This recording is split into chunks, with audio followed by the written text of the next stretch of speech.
everybody, and welcome back to another Thunder Club tier list. Everyone's favorite thing on the Thunder Club YouTube channel. This time, Nintendo. Switch 2 came out. We have Donkey Kong Bonanza having just come out. Haven't played it yet. Brilliant game. So, you know what? He's the first member of the DK crew, you know? So I had the idea, you know what? We're gonna make something brilliant out of this. The Nintendo first party franchise tier list. Because, you know, you got your Marios, you got your Zeldas, you got your Kirbys, your Star Foxes, your Animal Crossings. We got everything here. We didn't miss a single one, and if we did, let us know in the comments down below. But without further ado, what do you think, boys? Nintendo first party tier list. Yeah, I'm Kaznarius, by the way. Rin is also here.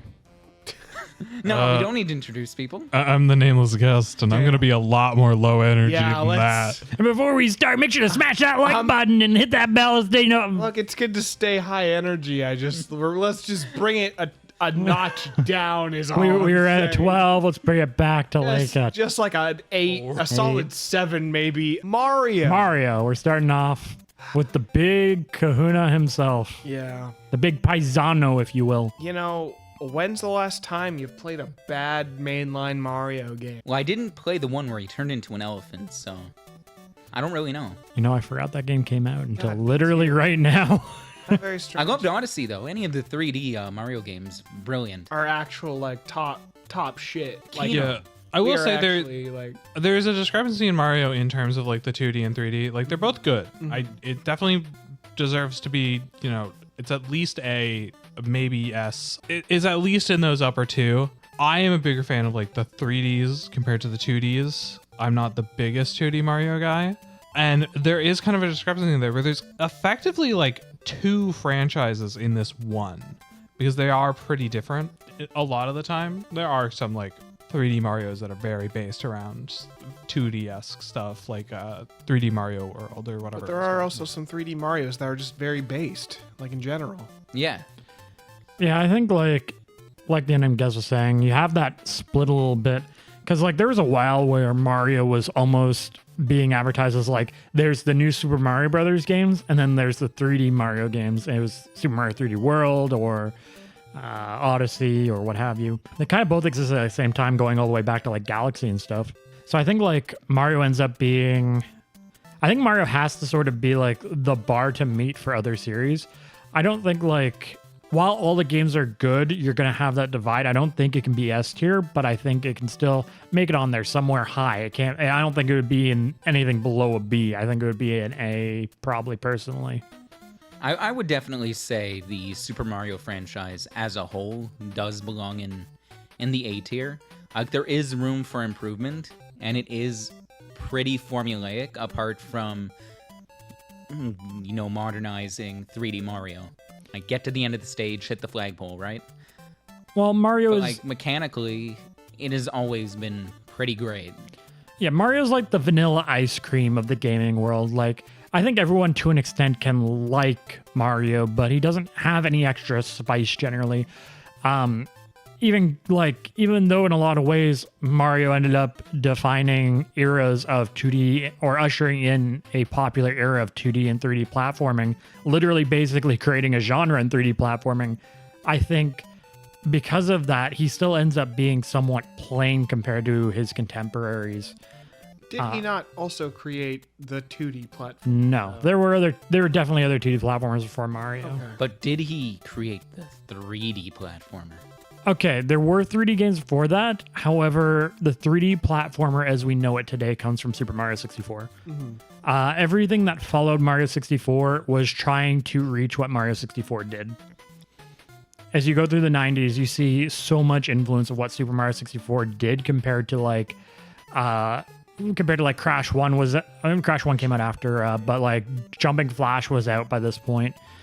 No one's trying to emulate that. People are trying to emulate Mario 64. People are trying to recapture that sort of vibe in a lot of ways, or taking notes from it. There were other 3D platformers in development during Mario 64's development that saw what Mario 64 did and went, okay, we should probably do that too. I'm a Gex guy. Gex Under the Gecko has the remotes, and each one is kind of like how Mario 64 does it, where it's like a hint towards the level. It does it differently slightly with showing the end of the level, but it very much got that inspiration. You can see where that inspiration comes from. But once again, it ends up by extension making Mario very vanilla. I remember loving Super Mario World as a kid, and I'm not sure if like a lot of that love is because I was a kid, or a lot of my memories of that game are like finding the secret area that lets me like progress on the map and like shit like that. Super Mario World is like such a fucking amazing 2D platformer, and it still holds a very near and dear place to my heart, along with pretty much most of these 3D Mario games at any point in my life.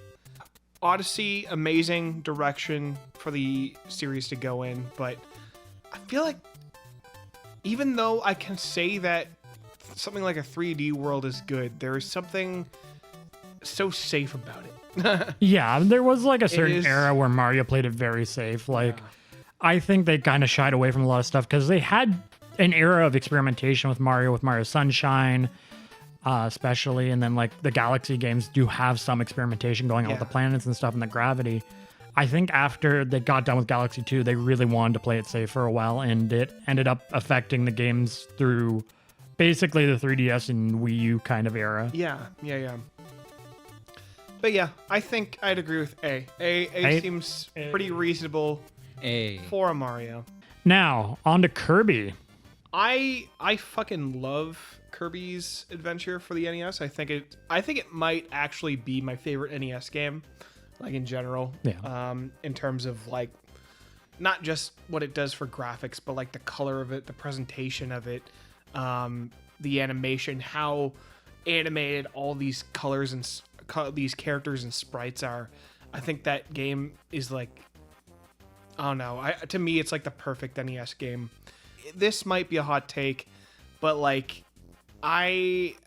anything that takes Kirby out of a 2D space has not really intrigued me all that much. I really did try and give Kirby in the Forgotten World realm. Forgotten Lands. Yeah. I really tried with that game, but I really was not feeling it personally.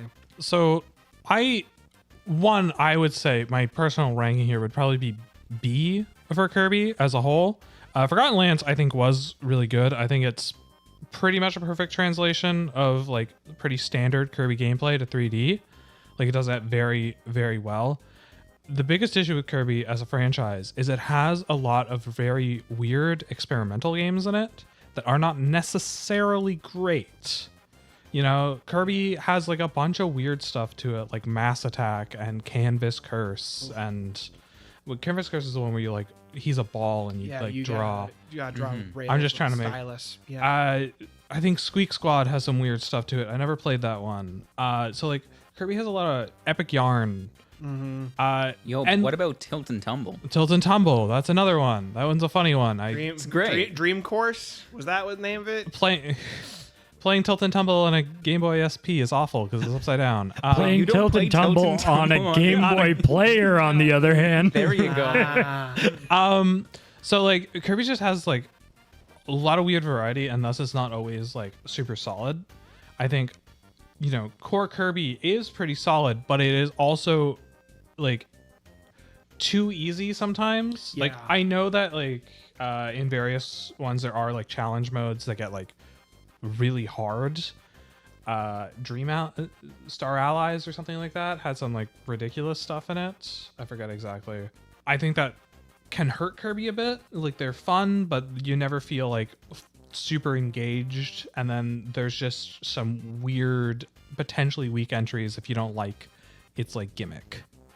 Has anyone here actually like played the multiplayer version of fucking Amazing Mirror? I haven't. I've wanted to. I've always wanted to as well, and I as Kirby games progressed, I really hoped that they would bring something like that back that was like, I don't know, every 4 players just all kind of weirdly doing their own thing. That concept felt so interesting to me, and it's a shame that if they will not bring it back, I'm sad that we did not like get like a version of that game that was like more accessible than like having to have 4 freaking Game Boy Advances all connected daisy chained with stupid wires. I also really want to experience that at some point. At some point. I was thinking like, oh, this could be a video. Oh, right. You have to have 4 Game Boy Advances going too. Yeah. Like Well, you can't just, like, I don't think you could record just the GameCube stuff. Yeah, it's just annoying. I do remember playing on Kirby Superstar Ultra, the DS download buddy play. Oh, what the fuck was that? That was man? rad. What, are you high? Yeah, it was rad. Like, yeah, your buddy was looking at your screen, but like it was still kind of rad. That sucked. not as good as That was awful. Mario Kart DS, where like everything they got on their screen. Okay, we can get into that later. I actually haven't experienced Superstar Ultra's multiplayer. Can you guys explain it for me? All right, Oh so my fucking God. Superstar Ultra's multiplayer is the person who has the game cartridge has the main screen. The player 2 who controls the buddy character has to look at player 1's screen to control the buddy Oh. character. Their No. screen legitimately just says, "Look at your friend's screen." That is Yeah. awful. Why would they do that?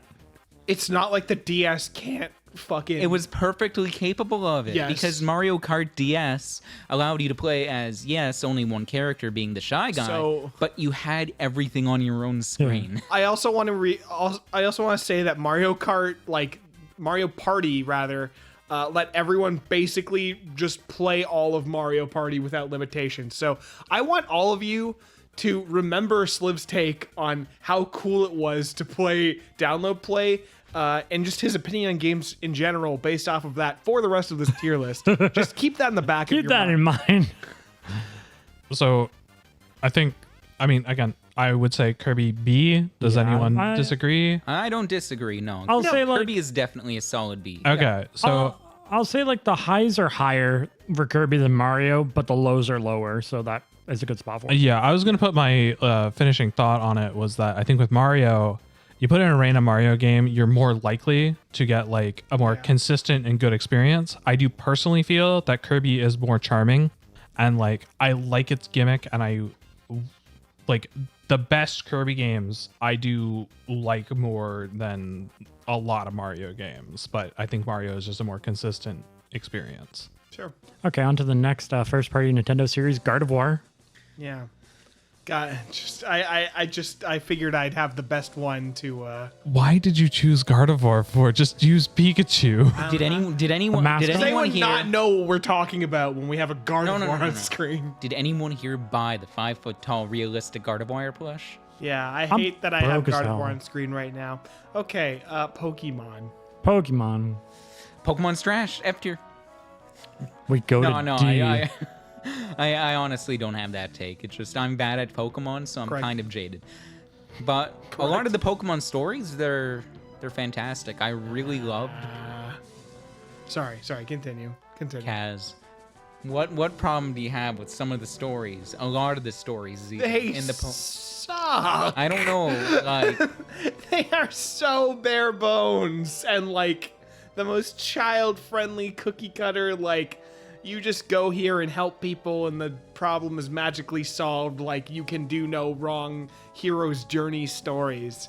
And don't get me wrong, as a game for kids, totally fine.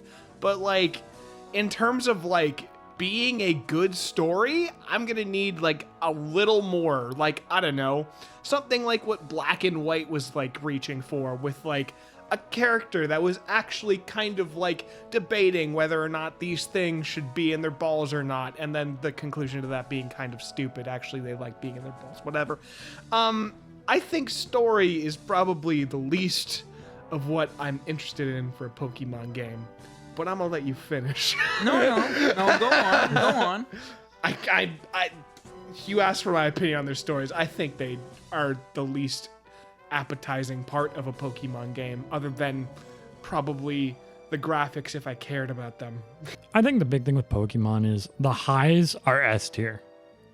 Bar none, Pokemon has given some of the coolest experiences I've ever had playing a game, some of the comfiest experiences I've ever had playing a game. Some of my favorite character design comes from Pokemon. Yeah. I have a huge attachment to a bunch of Pokemon. I collect Pokemon plushes and stuff. I love Pokemon. At its lowest, it kind of falls off pretty heavily. I mean, we are literally about to record a fucking Pokemon Stadium 2 tournament. Yeah. And we are probably going to get pretty hyped for that. So, like, the highs are, like, it's not just nostalgia. It's not just, like, we love this because we were kids. We did. But, like, there is a section of that battling experience that is just fun to watch. It's fun to participate, and it's fun to read people. It does have a bit of bones to it, and it's cool. Pokemon battling is very fun at its core. Yeah. Yeah, Pokemon. Yeah, Pokemon's a bit weird, especially with some recent games. Mostly due to technical stuff. I have some qualms with like game design of Scarlet and Violet, but overall, the main thing I found with Pokemon is that every single one I come to, I enjoy. Like at the end of the day, I never regret buying it. I always have a good time, regardless of its issues. And I think that's just because it has this core to it. The core raising and battling Pokemon is just fun, especially, you know, if like the new generation comes out and there's a bunch of designs you really like. Right. That's like a huge thing. If a generation comes out and none of the designs vibe with you, which can just happen, it can kill a lot of motivation to play the games.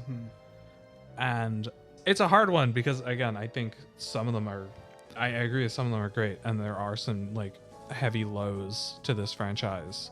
If this was purely based off of like, I don't know, like, did I have fun playing each game in this franchise?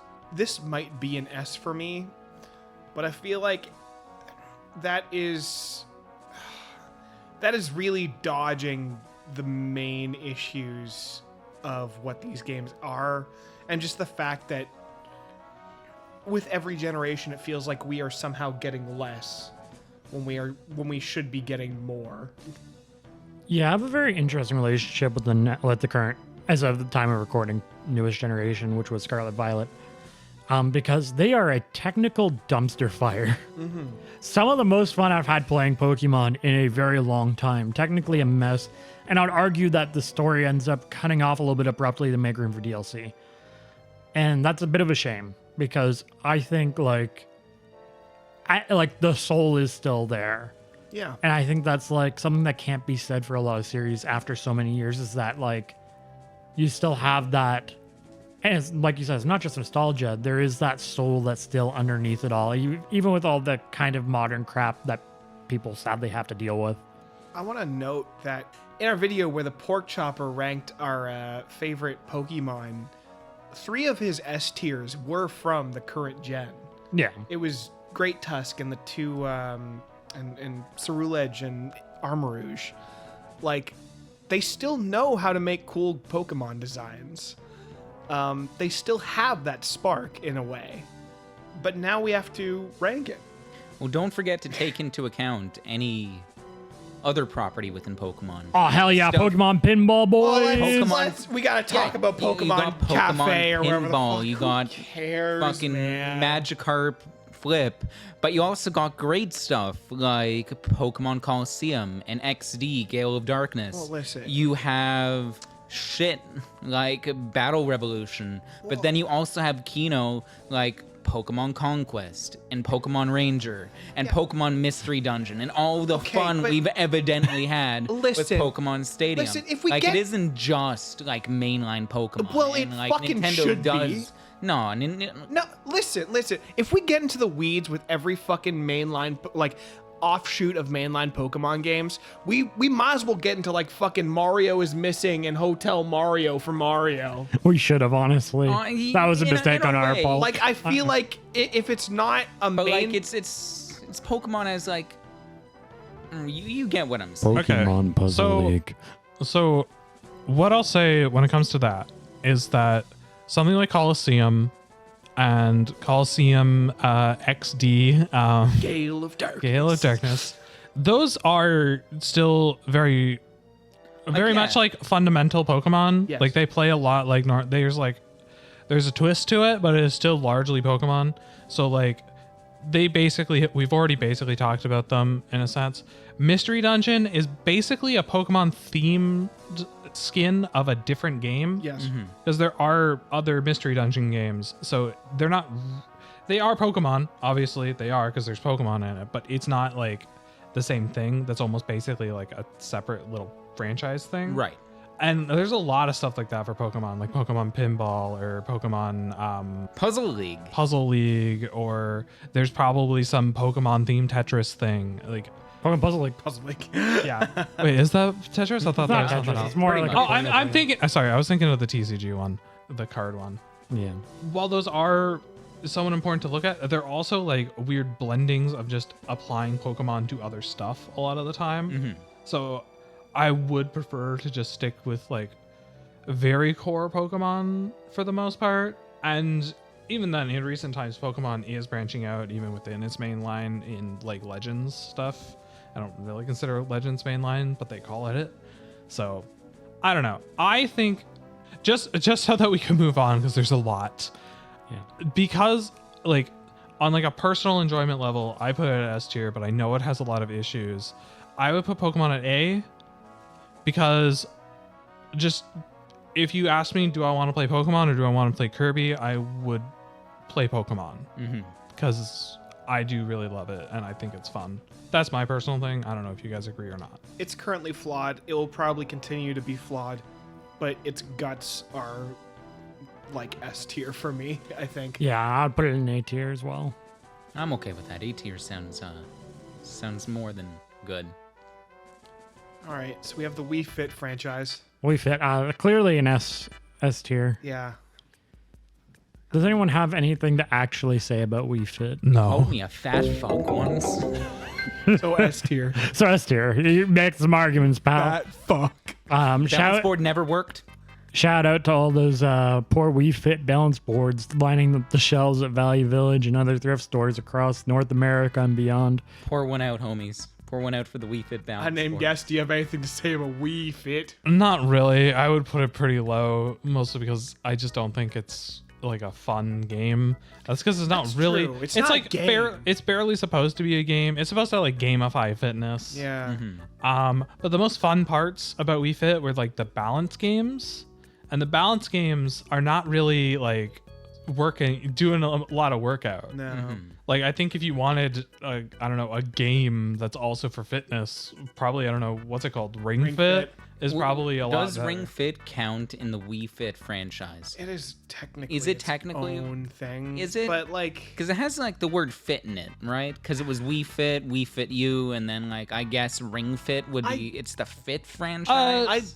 I wouldn't consider it. Also Yeah. because Wii Fit, technically speaking, this should be like the Wii franchise because there were Yeah. a bunch of games called Wii something. Yeah, well, if yeah. this is the Wii franchise, If it's the and Wii we're- franchise, it this definitely. is like Wii Sports and Wii Sports Resort. I don't know if we're Brilliance, counting like that. Wii Music, where you're just fucking going ham, like you're Hatsune Miku in a 2007 YouTube video. I got that reference, but the audience fucking won't because he was moving his fucking hand in a certain way that none of you can see. Well, this is where I Post put on a the GIF, idiot. Yeah, that.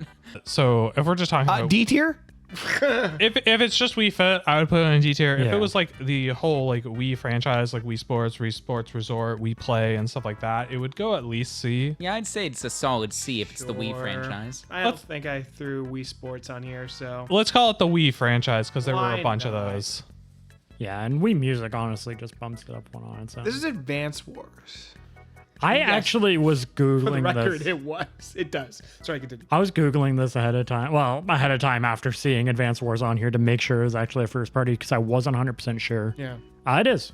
That's Advanced Wars, eh? I guess I need my my glasses checked because I thought that was Harvest Moon for me over here. Okay. Harvest Moon is definitely not a first party Nintendo.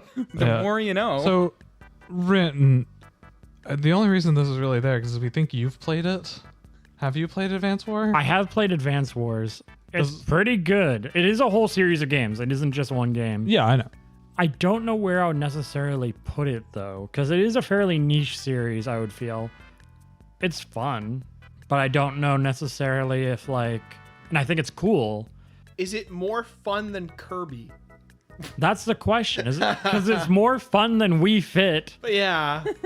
but I'd probably put it about with Kirby. The thing is that there's a whole lot less games than Kirby's had. Kirby's had a lot of time to kind of grow and develop and evolve. Advance Wars kind of lay dormant for quite a while after the Game Boy Advance era, and then I think it just recently got the Way Forward remakes, if they came out already. Yes. Yeah, they- came they out last finally year ended or up the coming out. year before. Okay. I need to pick that up at some point. Anyway, yeah, I might personally, I would say maybe it'd be because, like I said, I would put it higher than the Wii games. None of us have played it, so this was your moment, Ren. So we will Cool. trust your judgment. Cool, and I've blown it. It's completely squandered your moment. It's over. Yeah. God, this is what I was all building to, and I blew Yo. it. We all knew Advanced Wars was an S tier, but Ren fucked it up. Yeah, you're right. is that what I think it is? Is that Woomy next? Yeah. That's Splat Tim. It's him. All I know about Splatoon is that you're a kid now. You're a squid now. That's all. I've never played Splatoon. I have played a decent amount of Splatoon 1 and 2. Not much online, but I played through the campaigns and stuff. I still need to play the Octoline expansion. I think personally the big thing about Splatoon is it has a lot of personality to it. I think that's kind of the name of the game here. It has so much of a very unique style, especially among Nintendo properties, that really stands out and makes it I understand why it was a big success for the Wii, which is being a big fish in a fucking kiddie pool, but it kind of immediately encaptured people in that classic Nintendo way. And I think they'd been looking for that for a while at that point. And I think they've struggled with it since Splatoon because they had ARMS, which isn't even on this list, I don't think. It only has one game, so I didn't. Okay, yeah. The thing I find, again, I got into Splatoon 2 a bit, and there was just a lot of weird shit that I could see the bones of a game that I would really like, surrounded in some really strange Nintendo fuckery.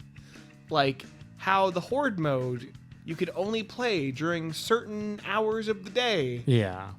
Or, I don't know, I'm not sure how I feel about, stats being tied to customization options and, those customization options only being able to be bought at certain times of the day. I think it's cool. I do think it is a very unique and interesting little weird idea. And it gets kids into a third-person shooter that isn't Fortnite. And that's always cool. Yeah, that's always cool.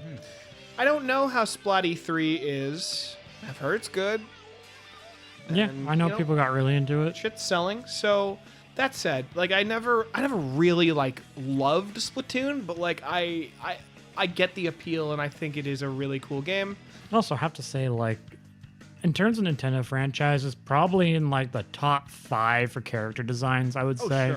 Yeah. I think some of the character designs are amazing. Yeah. I'm kind of feeling a B or a C, Ren.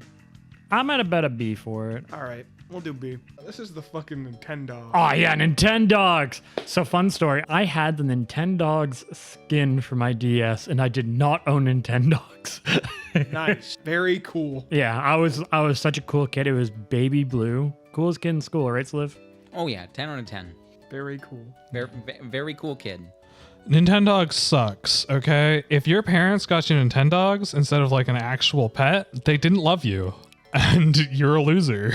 10 out of 10. Absolute D tier, get out. Nintendogs is just weird guilt tripping for the inevitable future where you'll feel bad for deleting your AI. They were really thinking ahead of their time. Ah, yeah. I think I think this is awful. I think this is hell. So I'm left asking the questions. Now, I'm not a Nintendogs guy. This might shock you. What does Nintendogs offer that a Tamagotchi wouldn't? Other than the dogs in 3D. Dog. Other than the dogs in 3D. That is, I guess, like you're playing more traditional games with the dog. You're probably playing like Frisbee and shit. Yeah. Well, if you abandon your real Labradoodle, you'd probably go to jail. But if you abandon your fake Labradoodle, it just berates you. I don't think you go to jail for that. I think you're just an asshole.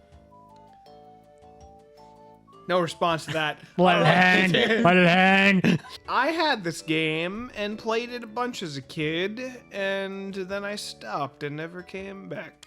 Your dog's waiting for you, Kaz. Is that when you got a pet? You stopped playing Nintendogs when you actually got a pet? Oh, I always had a pet, and it was like, at a certain point, it's like, man, I gotta fucking stop walking my digital dog so I can walk my dog. And that was kind of stupid. I actually had that moment in real life, and I'm like, this is a little stupid. Wait, you were neglecting your actual pets to play Nintendogs? Let's say neglecting. It's just like now and then a chore, like something would come up. And Yeah. it's like, well, yeah, I gotta stop playing Nintendogs so I can pick up dog shit or something like that. Gotta walk the cat. Yeah, at least it Dogs. wasn't Nintendogs plus cats. I think that just proves my point. D tier. I think if you Yep. were, I don't know, D tier. I am genuinely like fucking trying to scrape the bottom of the barrel for like who this game is for, and I guess the answer is little kids that can't have dogs or something. Yeah, who aren't ready to But have as a- pets. Get them ready for it. As a game though, Dog tier? D for dog. Damia, bro. D for Damia. Oh, yeah. Yeah. All right, D for Donkey Kong. Donkey Kong. Wow. Look at this monster. Look What? at this legend. What a journey this man, this ape Yes. man has been on. Yes.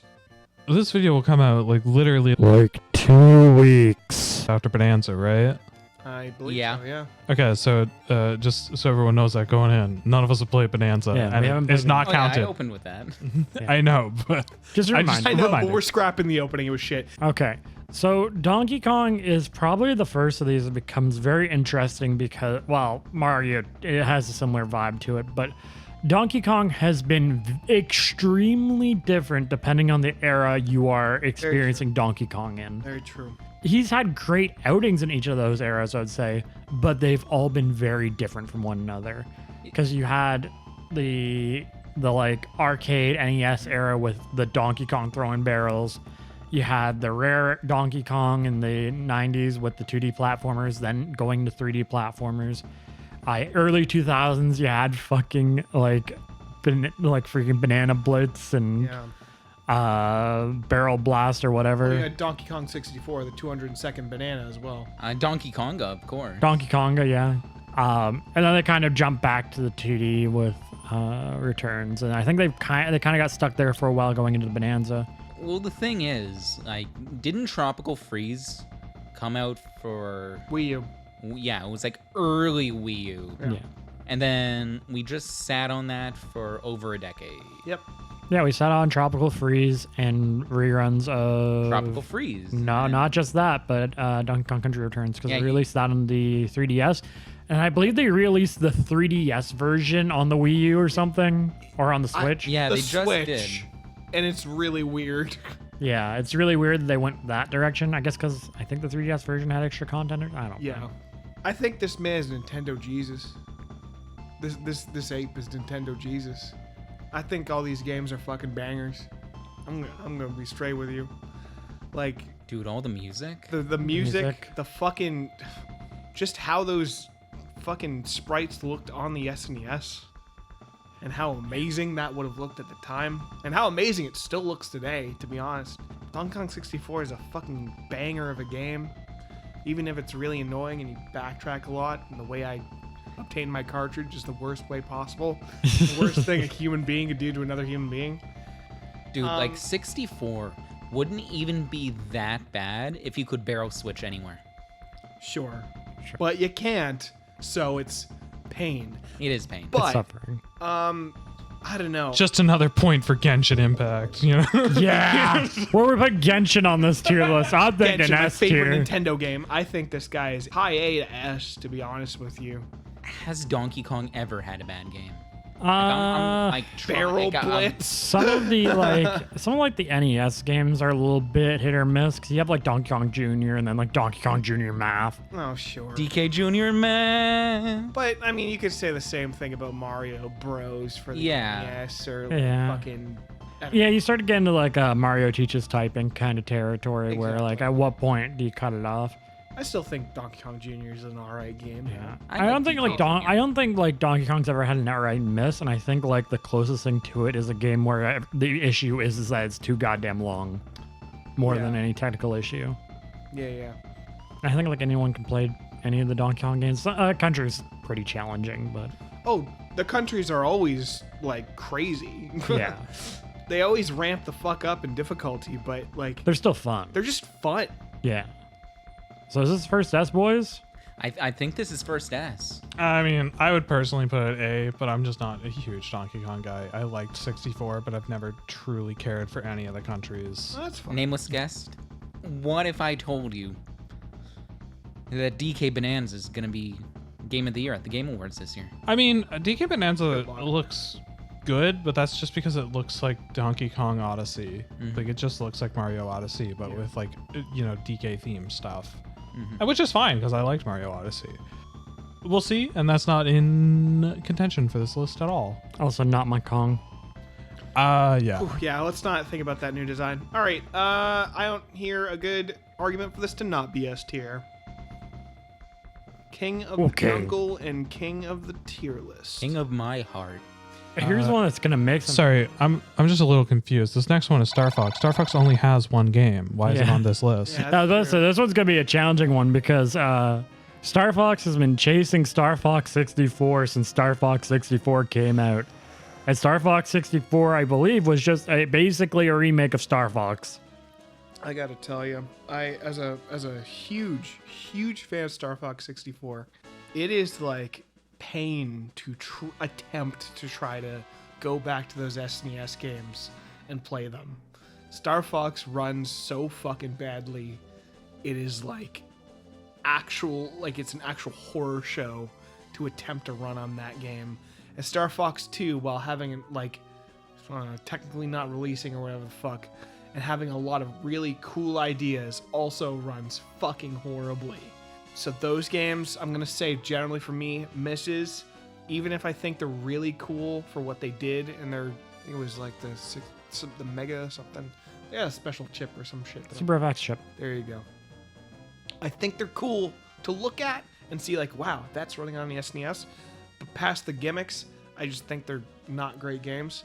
Star Fox 64, that's like the bread and butter. That's like the fucking cream of the crop. That is the Star Fox game. Yeah. And it is untouchable and has sadly never been touched by anything else. Yeah, it's hit a point where like every so often they're like, oh crap, we're gonna make a Star Fox game. It's gonna be Star Fox 64 basically. And if they try to veer from that in any direction, generally the wheels start to come off at some point. Like there are some pieces that are good here and there. There's some good ideas, but like you still have to play Star Fox Adventures, right?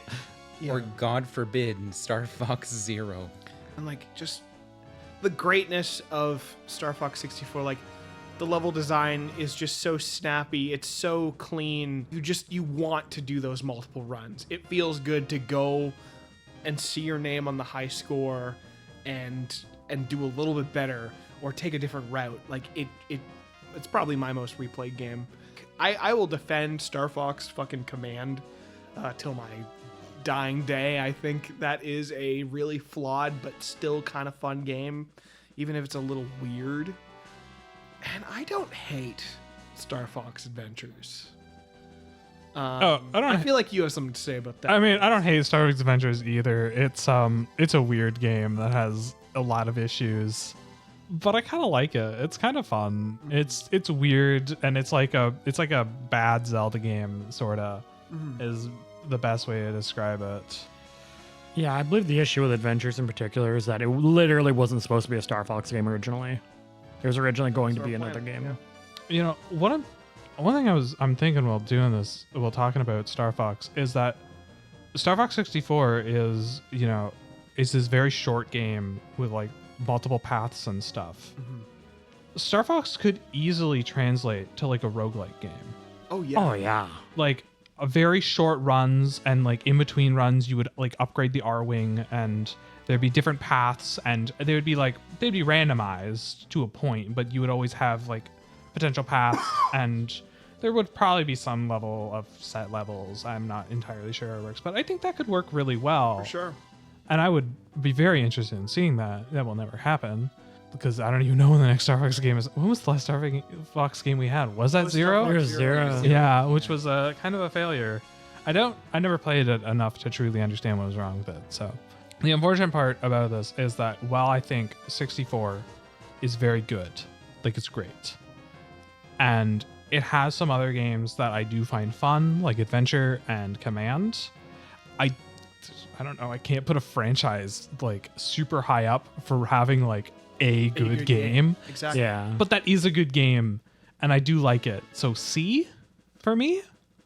I would mostly agree with that. Yeah. Yeah. It is 'Cause, literally like- just bogged down by everything else. Yeah, and like I respect what Star Fox 1 and to a lesser extent 2 were trying to do in their time. They have aged with the fine grace of discount milk. It is not an easy time to go back to unless you played those games when they were new. Yep.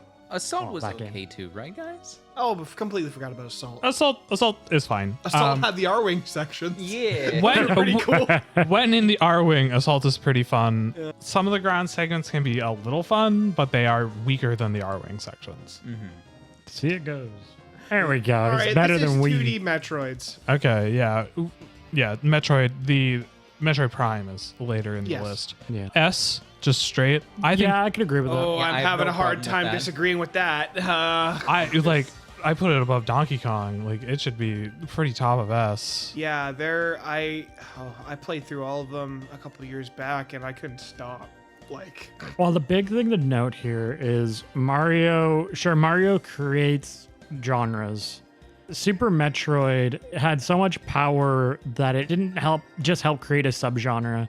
That subgenre has Metroid in the name because Super Metroid is that damn good. it's true. And honestly, even the weaker 2D Metroids are still amazing games. Oh yeah, I really like Metroid 2. I had a really good time with that, even if it's like not the best Metroid game like just because of the hardware it's on.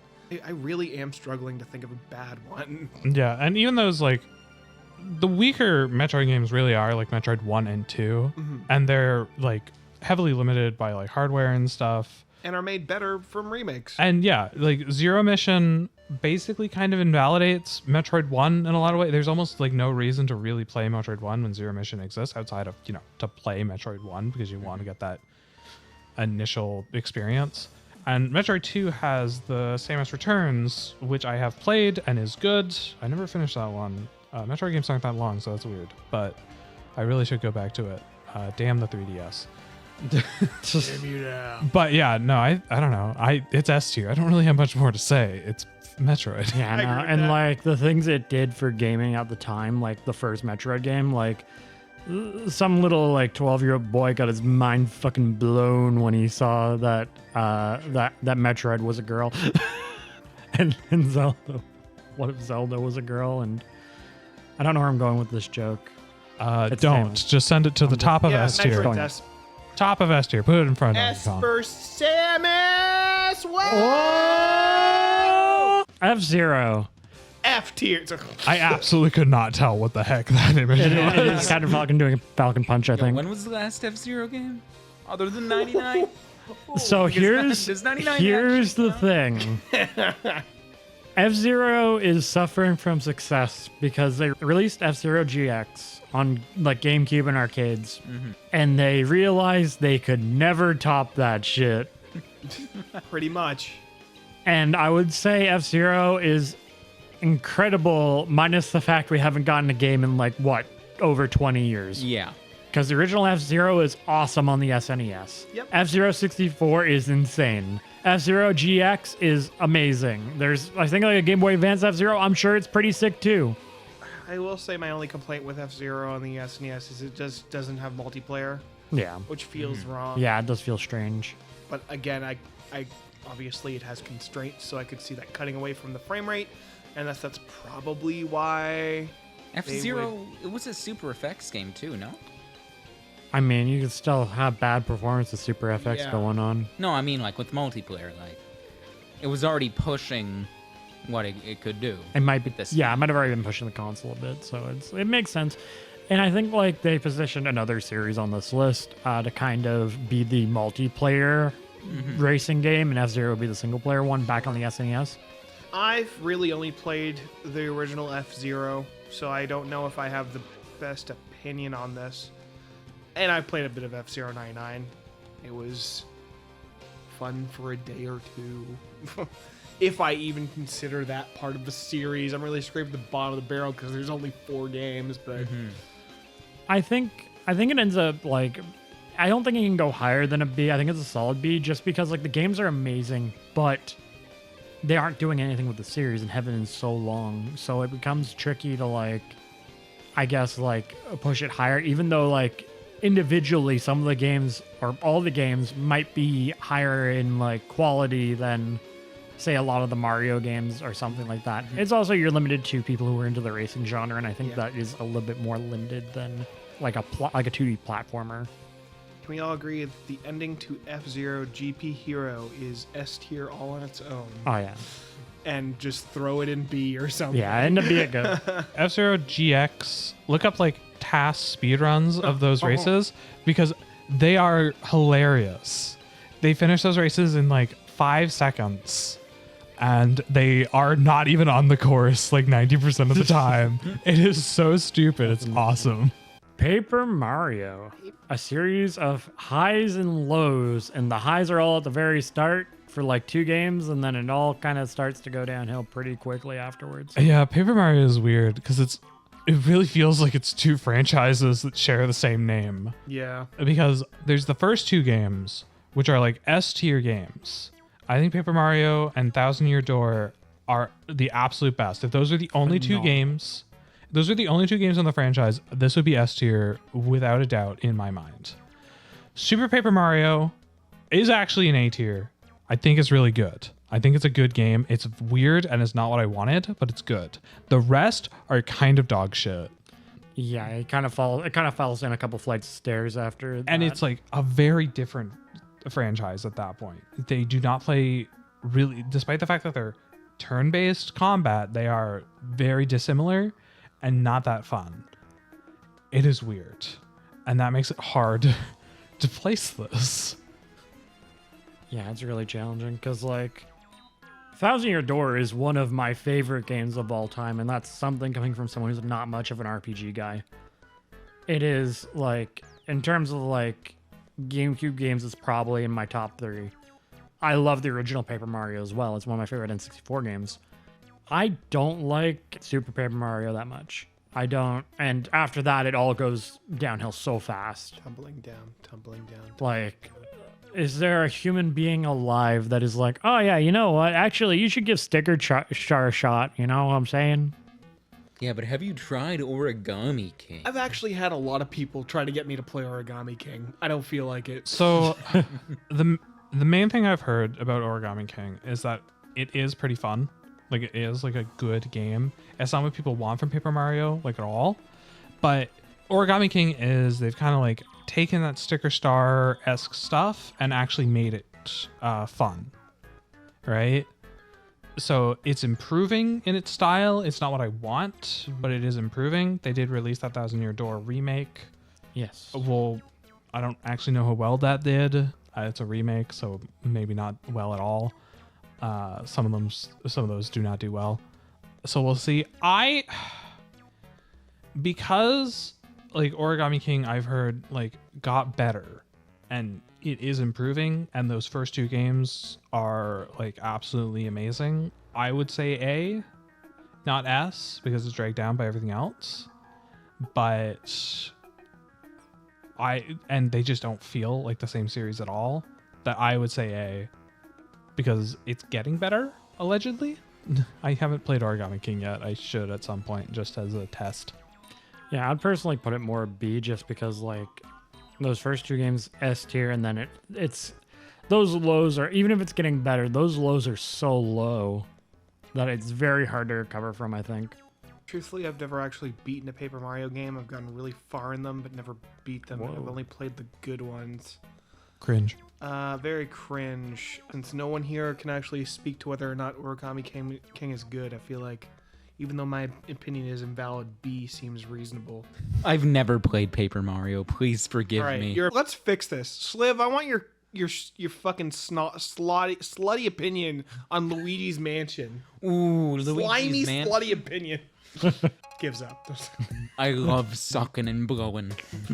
Yeah. You know, like Why'd that I just want approach? to give the dear viewer a visual representation in their mind. My man looked like he just like ate a lemon for like 5 seconds and shook his head in disgust before making that joke. Do you have Even anything Jim else to Cornette. add to this Luigi's one, Sliv? Mansion. Brilliant. I'm sorry. Luigi's Mansion. Chef's Kiss. Brilliant. Masterpiece. Dark Moon. Never played it. 3DS. But Luigi's Mansion 3 gave me back what I loved about Luigi's Mansion. Sucking and blowing ghosts. No, it's great. Luigi's Mansion's great. And the fact that they expanded into an entire condominium, brilliant idea.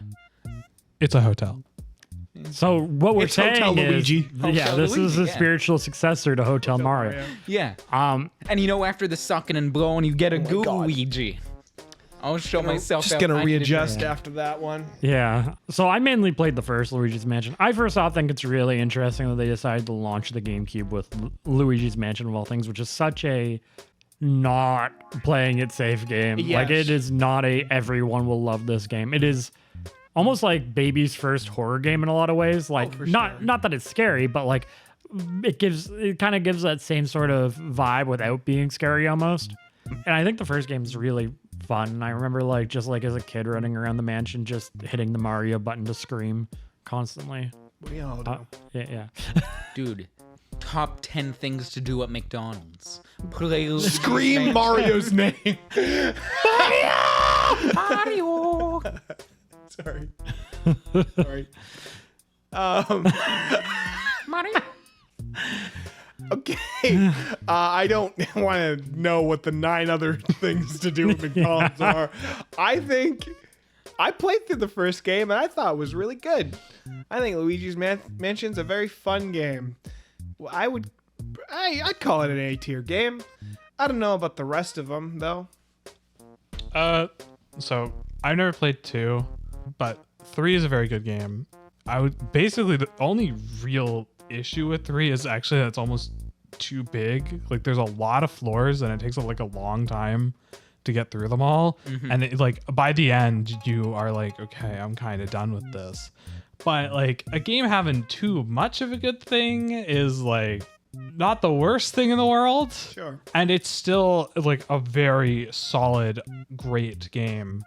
I know some people have some issues with 2. I know that they like remade it for Switch. Yeah. I don't know if they made any improvements there. I assume they would have. So I assume it's at least fun. And because, 2 out of 3 of its entries are very good, that I would, A is good for me. Yeah, I'm gonna say I'm good with an I'd 8 agree tier with for the that. mansion. I also like that it's a series that gave Luigi like this, I don't know, fun characterization of like this scaredy cat that will, it still go through it all. Yeah, he evolved from Green Mario. Yeah, he kind of became his own character a little bit, although he really only shows that in these games. I find he's not as much of a scaredy cat in other ones. Anyway, So we're on to Mario and Luigi, which is the other Mario RPG series going on. Now, would we lump Super Mario RPG in with Mario and Luigi? I want to say no. Nah. Not really. Okay, It's kind of its own thing, and it's not on this list because it's like a singular It game. is a single game and a Also remake. made by like Rare, So, so like well, it's made. Isn't Yeah, it? Isn't it Squeenix? yeah, Square Enix. wow. Yes, that's what I meant to say. I don't know how that came out as Rare. Yes. Well, you still got the Donkey Kong on your mind. Yeah, you got do. the dong on your brain. Yum. Mario and Luigi is an interesting series. I think, like, I would argue it peaked at the start because I think Superstar Saga is really good. Yeah. And then I know some people like Bowser's Inside Story, but like I don't hear anyone really talk about the other ones all that much. I could not finish the second game in the franchise. I really loved that first game. I really loved playing as a kid. And I couldn't bring myself to beat Inside Story or Paper Jam. Paper Jam, the crossover with Which- Paper Mario. I did hear Brothership was really good though. By proxy, does that bring Paper Mario down for me? No, because that's new Paper Mario. It doesn't count. Doesn't count. Doesn't Yeah. exist. It's not real to me, damn it. Yeah, I think it's just an all right. It's okay. I'm sure Brothership was fine, but I don't know. Yeah. I've only played Bowser's Inside Story, and only a little bit. Like I rented it one time, and again, it was fine. I think compared to like Paper Mario, I don't think it hits the highs of those first two like Paper Mario games. Yeah, I think it's more like it But starts. it's more at- consistent.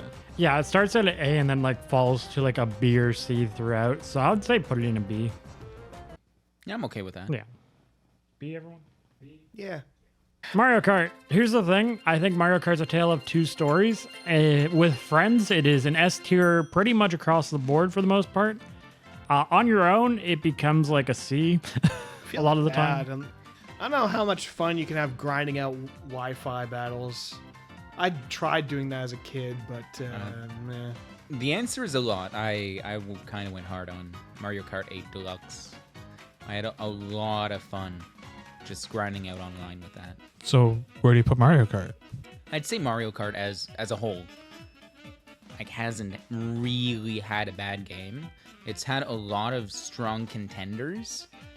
Like I didn't play a lot of Double Dash, but Oh, Double Dash is great. Double Dash is great. Pretty Yeah. good game, yeah. Like even though I don't like some of the stuff that World has done to the franchise, my big problem is that I'm a little whiny bitch baby Correct. who likes the fact that in 8 Deluxe I was able to like do the shortcuts, like mini turbo here, like just drift all over the place. But in World, it's like, oh, you have to jump here and then like trick off the wall, then trick off this pipe, then trick off this route, and then grind off this for like half a mile, and then like if you mini turbo off this, like you're way in the lead now, and like have fun, Buckaroo. So what I'm hearing is skill issue. Skill issue, exactly. I literally- Mario Kart World is too hard for Sliv's brain to handle. I literally said the exact same thing to him in the car when he was complaining about this on the way over. And confirmed, Nameless Guest did say that on the way here. Now, were you driving While I was like doing your? Sliver Kart. Yeah, while you're Uh-huh. were you driving like Mario Kart? in real Yeah, life? Sliv drifts in real life. It's You know, terrifying. like like the median in the middle of the road. I kind of just did a trick off that and crashed the car. Okay, in the Toad. But what's Mario your Kart score as for a- the series? As a whole, Mario Kart hasn't had anything bad, but it's not as good as Metroid and Donkey Kong. I'm sorry. I'd say comfortably, it's definitely A tier. I don't know. I guess for me, it's like I always know basically what I'm getting with a Mario Kart, and that's kind of for better and for worse. Like, Yeah, if you don't like what Mario Kart brings to the table, you are never going to enjoy a Mario Kart game. You might enjoy World; it's a little bit different, but yeah. I mean, yeah. Even like, what was it? 8. Like, they made a whole point to be like, oh, you're like driving on walls and shit, and you're going anti-grav. It's literally just it's just the race. It's literally just you're the same Yeah. racetrack just flipped. Like, Yeah, the just ground turned sideways, upside down. it's not a big deal. And I feel like, I don't know, it's a little neat that World tried something new, but I don't know. it's just good. I think it's just fine. good across the board. Yeah. Like we said, like I said earlier, like Mario is the vanilla of like the platforming world. Mario Kart is kind of the vanilla of racing games. That's Yeah. about right, actually. Yeah. So we're gonna A do that. is fine, but I'd also be down for B. Uh, Oh, that's Crom lying down. at the end Man, of that you one guys- Smash you- trailer. Y'all couldn't put like the actual just title of the game Oh, anyway. hell. Oh, I tried that. It's the second last Oh, one. yeah, hold See the- how nice it Yeah, came out? you got to hold the L. Fuck Fair you. enough. So wait, if It's Fire Emblem. okay, I was like, is it is it Fire Emblem or is it Smash? It's Fire Emblem. I Fire- played a handful. I've beaten a handful of Fire Emblem games. They were all relatively good times. I played Path of Radiance, Radiant Dawn, Crim's game, one of the routes in that weird splitty thing. I think I beat one of the Fire Emblem Three Houses routes, and I did not beat Colgate Adventures. Y'all, I have a confession to make right about now. What? The only Fire Emblem game I've ever played is the Gacha. Oh, The Gacha Fire Emblem. wow. Yes, I'm with Rin on this What one. the fuck? I did pull a 5-star Ike on my first pull, so like that's automatic S tier for me. Are you sure you got it on your first pull, or was that just the free Brave Ike that they were giving away at that time? Let me have this. No. Should've Nameless poked- guess. We're gonna need a little bit of an opinion here that actually matters. Fire Emblem's weird. I've played like I would say maybe slightly more games than you. I didn't finish any of the like Fire Emblem Fates routes, but I beat Engage and I've played like Sacred Stones. I think they're solid games. I think they're quite fun. But it can be kind of a weird mix series, and it has kind of changed a lot. It has changed going forward. It like the weird, almost like weird social aspects Yeah, and the waifu of vacation of the series. Awakening destroyed Fire Emblem. It's off. They're strange. It was always there to an extent because they were all anime Yeah. characters and they all had names and stuff. I think it's good, but I think it can be uneven, and it can be uneven in different ways because a lot of people really like Three Houses for like its story and its characters. But I personally think that its maps and gameplay and like unit progression kind of suck. I do not like that at all. Yeah. People I agree do with that. not like Engage for its character design and story, but I think its actual like gameplay and unit progression and stuff is very fun. Like I like the way that game actually plays. It's like a fun Saturday morning cartoon story, which can be fun in its own right, but it's very different from Three Houses. And Three Houses' story actually kind of sucks anyway. Fight me in the comments. Anyway, so I don't know. It can be kind of uneven, but overall, I would say it's a good time. I would put a B. B seems pretty reasonable. B it is. Metroid Prime. I haven't beaten a single one of them. Well, I had a hard time finding the fucking thrusters at the beginning of the Metroid Prime 3. Metroid Prime is a really solid series, and I think like flawed in a lot of ways generally. I know Metroid Prime 1 in its original incarnation has some weird fuckery going on with the controls that I remember. However, it does have the title of having the best first-person shooter on the Nintendo DS. How about that? I completely forget about Hunters sometimes. Oh, I thought you were talking about Metroid Federation Force. That's No. a Prime game. Actually, Surely. And I'm actually, it is. I think it's called Metroid Prime Federation Force. I guess Metroid Prime just went down another tier in my mind. We'll ignore Federation Force. It's not real. Hunters was fucking sick though. Hunters is actually quite fun. Even its its multiplayer is actually kind of like the core of the game. Yeah. I would say like that's It's like fun. yeah, and it's like actual single player is also good too. But I remember playing Prime Hunters like with DS download play Yeah. and stuff, and I had a really good time.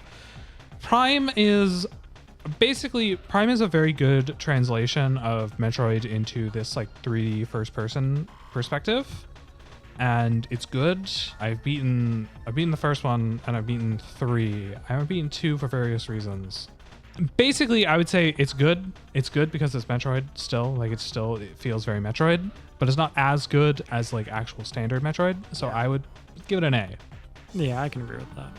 I mean, Sounds good to me. yeah, there's not like a bomb Metroid Prime game, right? So A seems reasonable. Punch Out. Punch Out. Okay, this one struggles. Oh, there is 3 games. Okay, I was about to say this one struggles to actually Yeah. become a series. There's SNES, Punch Out, Super SNES, Miss. and Wii. Yeah.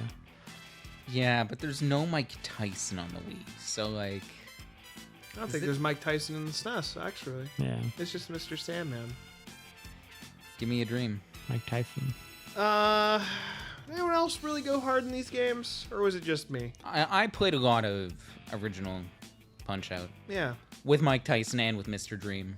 Yeah, I believe that, I think it was Summoning Salt video on Punch-Out is actually amazing. I've never really gotten into Punch-Out, though, beyond that. I think it's weirdly endured for what it is. Like, I think it strangely endured the test of time when I don't know if it necessarily should have. Yeah. If I'm making sense of that, like, it's weird how much Punch-Out was still in, like, the cultural zeitgeist through the 2000s.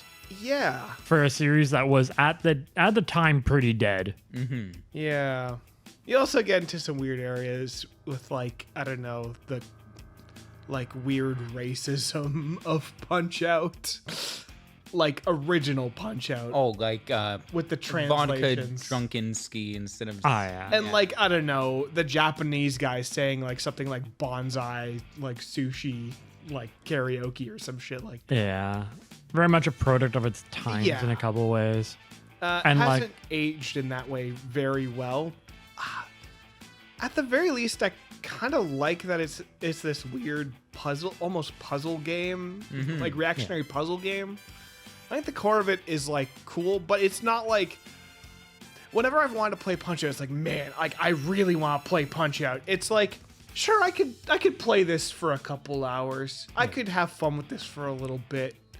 But like, I don't think it's like a top tier series. I don't think like it's a neat series in what it does, but it's not like it's not groundbreaking in any way. It's not like an amazing game. I did beat Punch Out on Wii, and I thought it was pretty fun too. But I think they're just all right. Yeah. Also, I have to say, my God, every time I hear Punch Out, I want to say Mike Tyson's Punch Out. Yeah. Agreed. Like it did not like it really like is intrinsically tied to him in some way. Yeah, The title is downgraded a little bit not having him. agreed. So what are we thinking? B? B seems reasonable. Yeah, B. I love this series. I played all of them at different points in my life, and I think they are all fantastic games. Earthbound Zero has aged not particularly well, and I don't know, on their face, like as games, they aren't really doing that much interesting with their mechanics and their actual RPG elements. Like this is very much just taking a Dragon Quest and throwing it into a modern at the time setting, or a weird setting in Mother 3's case. Earthbound Zero, I'm gonna say probably not worth playing all that much. Earthbound is like a weird game that I don't know. It's kind of neat as like a product of its time, as an 80s/90s like artifact of its time. And I think Mother 3 is like a genuinely like great fucking story and like an amazing capstone to the series. Overall, I think it's good. It doesn't really, you could say it started the, quirky RPG genre, I guess. But like, I don't know, I don't think it did as much for RPGs as like something like Metroid did for the fucking Metroidvania. Like, I do think there is something to be said that like in more recent years, you have like, if you have an indie RPG, it goes one of two directions. You're going to go the Earthbound direction, or you're going to go the Final Fantasy VI direction. yeah. You're going to go one of those two directions with your RPG if you're making especially an indie RPG game, especially if it's pixel art. And I think there is something to be said for that. I think Earthbound has, despite its now somewhat dated modern sort of position, I think it's withstood the test of time very well, like culturally. Yeah. And I think like a lot of people who give it a shot end up really liking it even now. For sure. And yeah, no, you're right. There is something to be said about what it is the progenitor of. You don't have Undertale without Earthbound Yeah. at the end of the day. And it is, I'm just going to say it, it's a fucking crime that Mother 3 never got translated. Yeah. Anyone else here playing these games? Just me? Never touched him. I think this game stinks. Oh.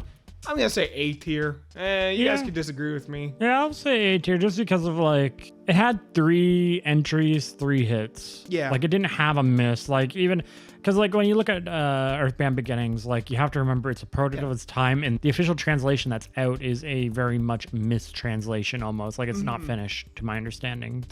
It is very charming though. I will say that.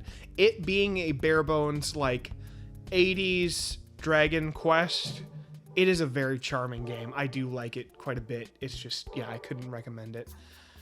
Pikmin. Pikmin. I've played all these games minus Let's Go Pikmin and wherever the fuck that game for the 3DS was. I tend to believe it does not exist, and I don't believe that Pikmin Bloom exists because mobile games are bad and don't exist in my mind. Pikmin 1 was a solid game. I know you played a little bit, Rin. Yeah. Yeah, I did play a bit of Pikmin 1. Pikmin 2 was a game that pretty much improved upon everything on Pikmin 1 while adding more shit to it and a lot more bullshit, to be honest with you. Pikmin 3 it's solid. I don't have any issues with it. I do prefer Pikmin 2, and Pikmin 4, it's a little easy. It's a little on the easy side, but I think it's just a solid, like, weird action adventure game. And I think these are all just like, I don't know, like, you could pick up any of these and have a pretty fun time with them. As I've said before, like, there's nothing quite like Pikmin. You know, it's a weird time management action adventure game. It's neat. Yeah, some real-time strategy elements Now, in there. Nameless Guest, you played through Pikmin 4. Yeah, I have played other ones to some minor degrees. I remember playing multiplayer with you talk and about that. Pikmin 2, where I just purposely killed the Pikmin to annoy you, which is, that's just the best way to play Pikmin, is with someone who cares and you don't. Yeah. But Pikmin 4 is pretty fun. I beat like its main like campaign. Like I got credits. Based on that experience alone, I would put it as B because I wasn't like super thrilled with it. Sure. But I had a enjoyable time, and it is an interesting game with weird concepts. Yeah, I will say I've always had a good time with them, but there's not anything that really blows my mind about them either. So I would actually agree with B. I just have to say, Pikmin's trailer was so cool to watch on the McDonald's kiosks Hell yeah. in the play space. Top 10 things to do at McDonald's. Yeah. Oh shit, that's up number there. 2. Yeah. Number 1, scream Mario's name. Oh, I just realized the most important thing about Pikmin. Okay. You got a Switch too. Oh man, Pikmin no. 3's icon has updated. Let's tell the story really quickly before we move on. Kaz refused to update Pikmin 3 because he liked the icon on the Switch 1 more than how, because like they Because updated them all to look the changed same. The fucking number. It used to be a nice, colorful batch of flowers to make up the number, and then for some reason they decided that all of Pikmin's numbers would be homogenized into this like default green-looking ass bullshit. So Kaz would not update Pikmin 3 and would regularly threaten to upgrade his Pikmin 3 icon to make it in line with the rest. Kaz bought a Switch 2, and I believe he has transferred everything over, which means that sadly you no longer have the old Pikmin 3 icon. It sucks. My life sucks, and this game is ruined, and it's D tier now. Yeah. Thanks, Nintendo. You heard him. It's D tier. Kid Icarus, Yeah. It's like what, 3 games? 3 games. 3 games. What was And he it? has- NES, Game Boy, 3DS. Correct. And the main one I played was the Game Boy one. Yeah, Kid Icarus 2. Yeah. Yo, I played the hell out of the demo in Smash Brothers. Oh Brawl. yeah. Yeah, I played that too. Kid Icarus as a game is very unfair. Like, if I was a kid who got an NES, I'd be pissed off. I feel like Metroid takes everything that's like half decent about that game and like makes it a million times better. Didn't they like come out on like the same day or something, or within I the don't same know. year? Yeah, very close to each other to my understanding. I always look at like Kid Icarus, like without the most experience in the world with it, kind of like if you took Metroid and Ice Climbers and threw it in a blender. Sure. And that's what you get. Sure. Like it's a very strange game. Yeah. and I've given it a couple shots on a couple different platforms, and I've wanted to like that game, and I could never get it to click myself. I've never played Kid Icarus 2. What's that all about, Rin? It's perfectly fine. I think like it translates fairly well to being one of those bite-sized Game Boy platformers because like it's very easy to kind of put down, right? Like I think that was a big thing I found with it when I was because like when I would test Game Boy consoles or something, if I'm testing hardware for it, it was one of those games I would go to. It would be that or Mario Land 6 Golden Coins or like a Pokemon game. But generally I'll go to one of those two because I can just pick it up and test everything with it really quickly and like be like, okay, this feels right, and then move on. And I think it does a really good job at that.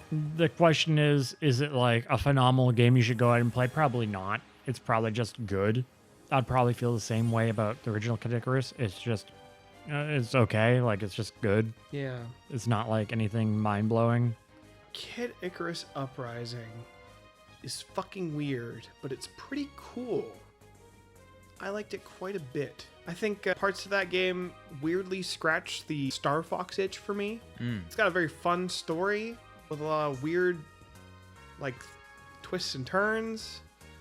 And I think overall it's just like a relatively enjoyable action game with a really fucking weird control scheme to the point where it literally comes with like a fucking like low-key dock for your 3DS if you're having issues holding it in its weird configuration. Well, it had the whole other control stick for it, the dual Yeah, stick. you were able Yeah. to get the Circle Pad Pro for it.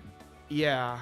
It does suffer a bit from being on the 3DS. It does have a lot of FPS drops, and that definitely transfers over in the multiplayer. Oh boy, that was a fucking mess for everyone else who's played that. I wonder if it controls better with like the new 3DS nipple. No. No. No, not at all. No. I mean, So like you would 100% advocate if you were going to play Kid Icarus Uprising to use an original 3DS with the Circle Pad Pro instead of a new 3DS with the new 3DS nipple. I mean, its original control scheme wasn't necessarily the alternate. It had a control scheme that had you using like a stylus in like the Star Fox Command kind of way. Yeah. Where you weirdly move the fucking cursor around like that. Mm-hmm. But it's like that as like a weird third person like shooter at times and just action game. It feels weird no matter what. I've never actually I have the new 3DS. I had the nipple. I chose not to use it because it felt wrong. I mean, honestly, I gotta commend them for the amazing sales tactic of making your game control like ass on purpose to sell a peripheral. Yeah, to my understanding, they because 3DS games didn't really get updates that often. I don't believe Kid Icarus Uprising actually utilized the nipple. If it did, I never used it. I think that was the thing. I remember people being kind of upset about that. Okay. I could be misremembering. It's been years now. Did you like the game though? Useless guess. Fuck you. It did come with AR cards, and everyone loved using AR cards. For like the 2 hours I played when I borrowed it from you for 10 years. It was all right. I don't know. With Kid Icarus, I played the original a little bit, probably some demo in Brawl. Yeah. And I played that a little bit, and like they're fine. I don't know. I'd put it at C tier just because like it's one, I guess, good game is this 3DS game with strange controls. Yeah. It's a very strange series. And I know somewhere, like, I'm sure Sakurai is watching this video right now and weeping, like tears are rolling down his face and going, why am I watching YouTube right now? Thunderclap. I'm unsubscribing right now. C seems about right for me as well. Animal Crossing. Everybody loves Raymond. Hey, that was a joke. Ow, I bit my... Good. Keep biting it. That was the joke I wanted to make. Sliver, what do you have to say about Animal Crossing? I really wanted to get New Leaf when it came out because everyone and their dead grandmother was playing New Leaf. I was never able to get New Leaf. I was a poor, jobless little boy. 18 years old, jobless little boy. So yeah, I wasn't able to play hit Animal Crossing game New Leaf. I did pick up New Horizons when I came out on that beautiful, amazing, immaculate last day before everything got fucked. Yep. Yep. Yeah, and then I played like 3 hours of it, made a painting of Kaz, put it on the wall of my tent, and never touched the game ever again. Oh my lord. I really like Animal Crossing. Yeah.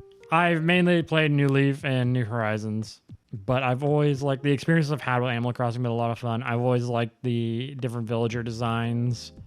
I like, I kind of like building up my own little town and stuff, or like building putting stuff I like the cool items I find stuff in my house, or like gathering butterflies. Mm-hmm. It very much like tickles something within me. I don't know what it is. For me, I actually started with the GameCube version of this, the original, and it was a game that I actually had a weird thing where I just always come back to it, like at every Christmas. Even after I stopped playing, I'd actually make a point to load up my save file and like check my town, like clean up my town, pull all the weeds, and then play the weird NES games that were in the game that I thought were like the coolest things ever as a kid. Because as a kid I didn't really like understand what the NES was. I didn't understand where these games from. I thought they were just like part of Animal Crossing or something. And I really like that, and I understand why kids would like that these days. I put in a lot of time in New Leaf and the DS one. I never played City Folk. I found that for whatever reason, I feel like New Horizons was where I kind of realized maybe I have grown out of this. Maybe I do not. I don't know if it's not having the time, or like I am just a different person, but like I don't know. I was excited to get into this and play Doom the same day. Yeah. And I found myself burning out incredibly fast on this. So yeah, they're not bad games for the people that love them. Oh yeah. Mostly women. They're great. People really love them. Yeah, for people who really people enjoy really what love them. Animal Crossing brings to the table, it's an S. Yeah. I think the issue you run into is, however, that for some people, they just aren't going to want that from a game. Yeah. And some people aren't going to want to spend a little bit of time every day in their game, like maintaining their village and stuff.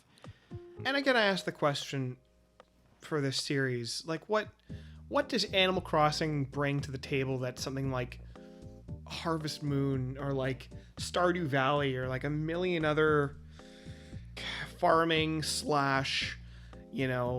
check in on your village day-to-day games? Well, I think Animal Crossing has a valid reason to exist. Yes. As an aside from those, I think like Aesthetically, I agree with that. aesthetically, and I think like the gameplay loop is very much different than a Stardew Valley, for example. Sure. Because like Animal Crossing has that distinction of like it is your real life, like it is following real life time. So like as time passes in real life, it passes in the game to the point where like it wants you to like save so it remembers where your time is and stuff. And that's a big factor in your, like, especially the older ones. You had Mr. Rossetti who would get angry with you if you've changed the time. Yeah. So I think you have that like almost social in a way side to it in a game that is single player in like the older games. Obviously you could like visit other people's islands later, but like I think that's a big factor in there, and I think that makes it stand out on its own very heavily. Sure. I think that's also what would alienate a couple people, but I think there is a certain, because you mentioned like loading it up every Christmas. I think like there's a lot of stories I hear similar to that, or like family members leaving like letters to them, because you could do that on different save files. Yeah. And in the original too, yeah. Yeah. All right. B. Before we rank it, Yeah. I just want a little thing. Animal Crossing has forgotten what it's actually about, because Animal Crossing is about going to a new town and like living in that new town and dealing with the neighbors, and You make friends with them. They have their own little levels of agency. Obviously not that much. They're relatively simple NPCs. And it has over time morphed into you being the omnipotent god of your dollhouse town with your interchangeable villagers who have no agency at all. And you can literally sell them to people now. Oh, Yo, It has yeah. it has morphed a lot. it's changed a lot, but I'm not entirely sure if that is necessarily for the worse. I'm just saying that it's a very different game Sure. from its original incarnation, and I don't like any of them. So I don't actually have much of an opinion. And now, guys, I think I think the core fan base that has loved Animal Crossing has found a lot from New Horizons, and it's exactly where it needs to be. now, no. For them. I disagree. Now, hear me out. Here we They go. need to expand upon Animal Crossing. So, To make you No, clean they're your not room. adding sex. no, I don't need them to add sex. What I need them to add is Tom Nook losing my tax return in the mail. And then I owe back taxes to Tom Nook. Do you really need that? Okay, guys. Yeah. A for animal or C for crossing? Ooh. Ooh. All right. But I think it's a B. Yeah, me too. Because it's Yeah, it's all right. A and C. I don't have a real opinion. You Yeah. know what? If they still had animal tracks, it would be in C. But they got rid of animal tracks, so it can go in B. And you know what? If I had sold my Raymond for like $1,000, it would be in B. Real shit. Wait, I Nameless mean A. Guest. You know Hold about on. animal tracks in Animal Crossing, right? I don't care. Put it in B and let's move on. Yo, Now it's Rhine time. Xenoblade Chronicles. Sorry, Rhine Blade Chronicles. Xenoblade never played it. Whew. Yeah, you're losing me on this They're one too. they're JRPGs. They sure are JRPGs. They are like, what else could you say about Xenoblade Chronicles? They are just real good JRPGs. They're good JRPGs with this kind of like pseudo MMO-esque combat. Yeah, where you can just have like a fucking level 90 dude just like chilling, capping by the start. Yeah, I hate those guys. I've played each one of these. I've only ever finished Chronicles X. Yeah, I've only ever finished Chronicles 1. I think they're all solid. Like I have enjoyed all of them. Yep. I couldn't tell you exactly why I stopped playing most of them, but I have finished X. Outside of X is just really good. Need a bigger gun.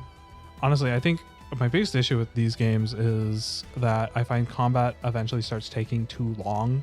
Like battles last forever, and X is just so easy to break Yeah. that you can finish battles in 0.5 seconds. It's very funny, and that made it so it wasn't as much of a drag. Some of those battles last way too long, and there's like a million mechanics on screen. Those stupid meme images of like game UIs that have the fingerless glove meter and stuff. Like Xenoblade feels like that sometimes in what's going on screen in like 2 and 3.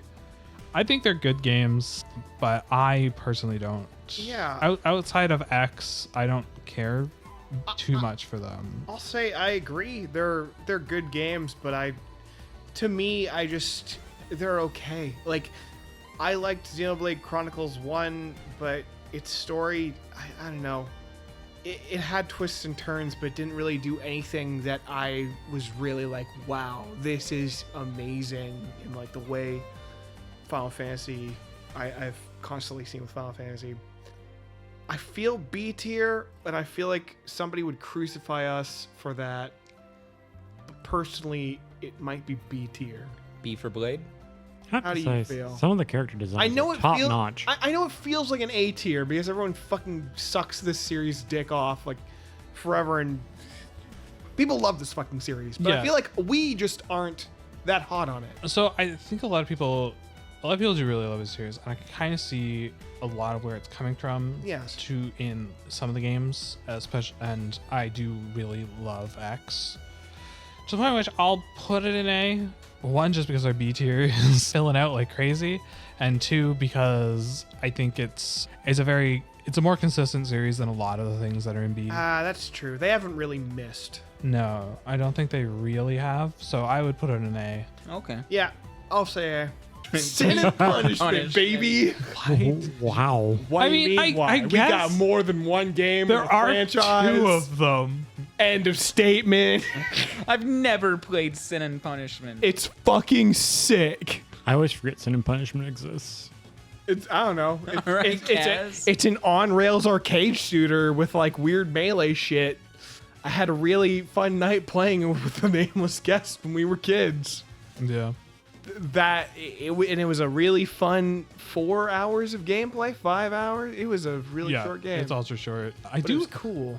I own the second one, and I've Ew. never played it. Yeah, Yo, I know what we're doing I next borrowed time. it briefly, and I had a really good 5 minutes with it, and then I put it down for no particular reason. All right, Kaz, this Yeah. is your choice. Yeah, this It is can your go choice. anywhere. Go anywhere. It's feel on like you. it's- Literally anywhere. I feel like it's just like a little worse than Star Fox. Yeah. I don't know. It's not really But again. better than Nintendogs. Yeah. Oh yeah. Oh, yeah. Oh yeah. These aren't bad games. It's just like a weird, neat game. Yeah. All right. This is Smash Bros. Super Smash Brothers. This one's going to be a little bit interesting. I think it suffers a little bit from the thing I mentioned in Mario Kart, where like Smash Brothers is exponentially better with other people. Oh, yeah. Yes. 110%. I mean, at minimum, I don't think it goes really below A. 'Cause Yeah. I Yeah. think it's, Yes. it's at least A. I don't know if it's S. And I think that mostly just comes down to like a personal preference. Yeah, I think it's how much you love Smash. I think, like, technically speaking, every single Smash game has some sort of Achilles heel going on with it in some way. The first Smash is fairly flawed. Melee Brawl is too good. Brawl is too good, and it couldn't be beat. The which means Achilles heel fours- of every Super Smash Bros. Other than Brawl is that it doesn't have the Subspace Emissary. Yeah, I mean that does Seriously, hurt. that But game's sick. Smash 4, the only Nintendo game to break 2 of my consoles. And then have me have to replace screens and have me learn tech repair. Look, Smash Bros. Just like every fucking fighting game ever has those motherfucking hype moments. oh yeah, Man, the tournament scene for this game is crazy. The energy of it is crazy. Seeing like the combos and shit and how people are still playing Melee to this day is nuts. what I think has been wild is Melee's metagame is still developing even now. Like back when I was playing a lot more, you would never hear of someone busting a Donkey Kong out. And I think Donkey Yes. Kong's won a major now. Yeah. Like Donkey Kong's like a huge deal because like, oh, he has like a whole bunch of tools no one ever considered. And it turns out he's just good in some scenarios. Yeah. Dude, Nintendo better hit us with Subspace Emissary 2. And I mean, it's not just like the hype of like of the fucking, you know, the tournaments and all that. It's when these games are coming out, like who's getting in? What's the roster going to be? Like who's on the ballot? There's all this speculation, and it's like Christmas morning for Nintendo boys. Oh, Yeah. dude. Fun. It's really fun atmosphere. I don't think anything will ever beat the Smash Dojo days. Yeah. My God, it was like every day you'd get something. It wouldn't necessarily always be like a new character or something, but it'd be like, oh man, freaking like, Here's this character appearing as an assist trophy that appeared in one game on the SNES, like that doctor dude that like yeah. the SimCity guy. Yeah, the Yeah. SimCity. That was a great reference to the handful of people that really loved that game.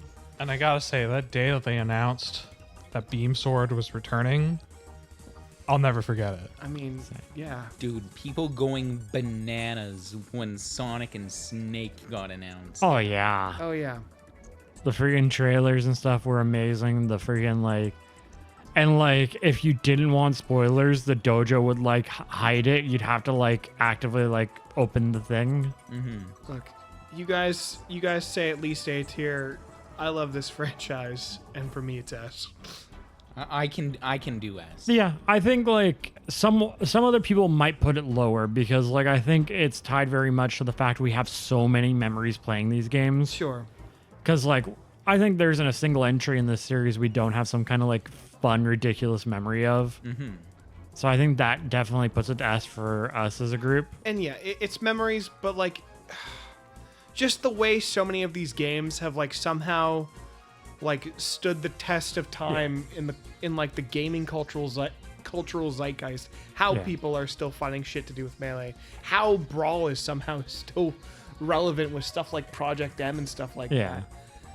Dude, It's a monster of a franchise. even Smash 64, I still like going back and like playing yeah. that. Sure, Okay, And it's that's, going. that's not it's just going- because Rest is easy to hit. loser. S. S for Smash. This is Golden Sun, and I haven't Golden fucking Sun. played any of them. Yeah, this is Golden Sun, and I haven't played any of them. I played the first Golden Sun a decent amount, and I was a kid. Are you a Lloyd for Smash kind of guy? I'd like Lloyd Smash. I think that would be really cool. Smashes his name isn't Lloyd. I thought it I was thought it was Lloyd. Lloyd. No, he's Isaac. It is Isaac. I'm having a moment. Don't mind me. Lloyd's is Tales of Symphonia, Lloyd's- the coffee master himself. Coffee Master himself. You know, It is he Isaac. Let's can just be in walk. Smash, Let's too. just roll that all back quick. Yeah, Isaac's really cool. It is 3:30 in the morning at the Dead time of Space, right? recording. No Dead Space? excuse. No excuse. Anyway, I think Golden Sun is a very. I don't know what it is about it. I remember playing it quite a bit, and I remember like its visual style stuck out to me in a way that like other RPGs that do look, when you get down to the brass tacks, very similar. I think it does a lot to kind of differentiate itself visually, and almost like it might be a nostalgia thing. I get warm fuzzies when I think of the original Golden Sun. Obviously, that's just the vibes, but that's just how I feel about Golden Sun. I hadn't played any other than the first one, though. Yeah, I mean, I've generally played the first one. I think I actually have played the second one. I think I played the second one first and was very confused because they kind of happen concurrently. And I played the terrible DS one that no one wants to talk about. Yeah. Golden Sun's interesting. I think it's generally pretty good, but I wouldn't say it's like that exceptional of an RPG. That said, I have not played it in a long time. I remember its biggest differentiation is that it involved like a lot of puzzles. Like there was a lot of using your psychic powers to like move blocks and Yeah. solve puzzles and stuff. And like that was fine. I would say its biggest issue is just that using the abilities took like forever. It's definitely something that could like benefit from, you know, a speed up on like an emulator, or if they ever like redid it, they could speed up those like abilities. Yeah. But I think it's generally a solid RPG, but I wouldn't say like outside of that it looks really good for a GBA game. I don't think it's that exceptional. I think it also somewhat suffers from like that syndrome of not having enough games. Like similar to like when we were talking about Punch Out, there isn't a whole lot to talk about. There's like the 3 games and that's it. Yeah, Golden Sun has the first one and then the second one, which is like pretty much the same game. Right. Solar Boy Django. Yeah, definitely. Why are you talking about Solar Boy Jang? Fuck off. Golden Sun. Die. Anyway, when I say it's like almost the same game, it's like imagine a game that's like built on basically the exact same engine Yeah. kind of thing and has effectively the same combat, but it's just now there's more dungeons and stuff. Yeah. And like that's fine. And I think they were made like very close to each other, and then years later they made Dark Dawn or whatever it's called, and that one's not considered very good. Yeah. I remember playing it. I have no memories of it like at all. Outside of I know I played it. So it's really cool, but it probably falls into like a C. Yeah, I think C. If I were to give it like a true rating, I would have to, you know, actually play them again at some Yeah. point because it's just been That's so kind long. of the issue. Is I also haven't. I played Golden Sun 1 as a kid. Just throw it in C. Okay, Terrible here's my favorite series from Nintendo, L. L. Eld. I guess it is Eld. Well, you see, The Legend of Zelda, it's really rad, and those creatures from Ganon, they're pretty bad. Except for, you know, arguably parts of Tears of the Kingdom and Breath of the Wild, to a lesser extent. Tears of the Kingdom. Parts. No. I want to say, as a whole, the Legend of Zelda franchise, brilliant. Chef's kiss, love it. I'm eating great for days. 2D dungeon design, 3D dungeon design, The Wand of Legend of Gamelon. Zelda 2. We don't talk about that. Wand of Gamelon. Oh, yeah. Faces I'm more of of a Evil. Link the Faces of Evil kind of guy, but none of Zelda's us, Adventure. none of us are Zelda's Adventure kind of people. Yeah. I think that as a design concept, Nintendo does need to get away from putting their inventory in a straight line. Like That sucks. that's kind of dumb. Just make big menu. They had it right with Skyward Sword and with Twilight Princess by having it on like a radial wheel. That was brilliant. Easy access. You don't have to menu too much. Get your items right away. Great. But as I was saying, just Tears of the Kingdom and Breath of the Wild, they're too big. And the core parts of Zelda being the dungeon design and the music to a little bit of a lesser extent. I know like they do some callbacks and there's ambient music. You'll argue, oh, it's great, but it's not going to hit the highs of the area music from more traditional 2D or 3D Zeldas. But like as a whole, Zelda's great. I'd say for me, myself, Zelda's in S tier. Yeah, I agree with that sentiment. I would put Zelda generally in S tier. I've played most Zelda games. There are very few I haven't played that aren't, fucking Link's crossbow training. Some real Zelda fan you are. Shut up. And yeah, I think they're all solid. Even the ones that people like shit on, like Skyward Sword, is still a very, very solid game, and it's quite fun. Really. The newer games, not exactly what I wanted as Zelda, but they're still good. Like Breath of the Wild and Tears of the Kingdom are still very fun games, and I know that there's a bunch of people who would probably think that style is better than any Zelda that came before. I disagree with those people, but that's fine. Those are still like some top tier games, and thus don't really diminish Zelda's ranking on this list. Yeah. It's a classic, and I think it deserves S. There are parts of Tears of the Kingdom that do not feel like a really good game. Like, I don't know. I just don't like that game. I made my own fun throughout it, but that does not erase the fucking years of really good gaming that came before it. And like, if the dud of your series is like, I don't know, like Skyward Sword, which tried something weird but like is still kind of good, or Tears of the Kingdom that, has its weird Banjo-Kazooie bullshit but is still kind of good, realistically speaking. Your series is pretty fucking good. If those are the worst examples you can think of, other than Wand of Gamelon, Faces of Evil, and Zelda's Adventure, Majora's Mask is fucking untouchable, and so is Wind Waker. There's something to be said, like, even going back to the original Legend of Zelda, I think for an NES game, it captures that feeling of adventure right off the bat. Yeah. And it, like, feels like you're going on this grand journey, even, like, in the confines of the 8-bit realm, which can be somewhat challenging to do at times. And I think, like, the different eras of the series have always tried to push the boundaries of what that hardware can do. Ocarina of Time is still one of the greatest games ever made by a lot of people's standards. Yep. And like it's an N64 game, and so many of its peers have fallen off a cliff and been like, and the sands of time have not been kind to it. I think you can still go back and play Ocarina and Majora's Mask and have a great time with it in their original form. And in some ways, they are the peak way to play those games still. Yeah. Yeah.